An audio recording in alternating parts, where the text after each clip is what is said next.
And good morning mga boss. Ayan, dun sa mga nagtatanong mo sa akin kung taga saan ako at saan matatagpuan yung aking shop. So ito yung aking complete address. Ayan, at ito yung sarili naming bahay.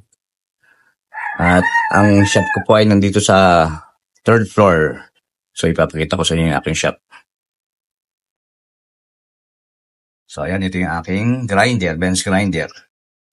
Ayan, 3 peraso lang yan. Tag-iisa kami ng mga anak ko. At nandito yung aking mga gamit. Ayan. Ayan, medyo kalat-kalat.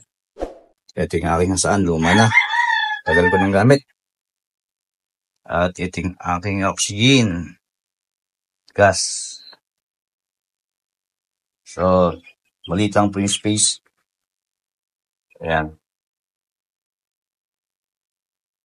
Ayan, so dito po ako nabubuhay. Dito ako kumukuha ng aking pang gastos na pangailangan sa pang araw-araw. At katunayan nga, inilagay ko na sa tama at legal.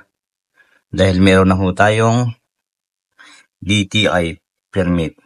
Ayan.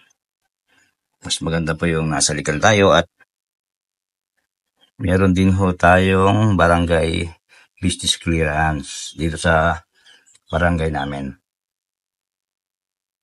So, ganun nga po, mas masarap po kumilos kung bawat galaw mo ay nasa tama at nasa legal. So, yun lang. Paalam.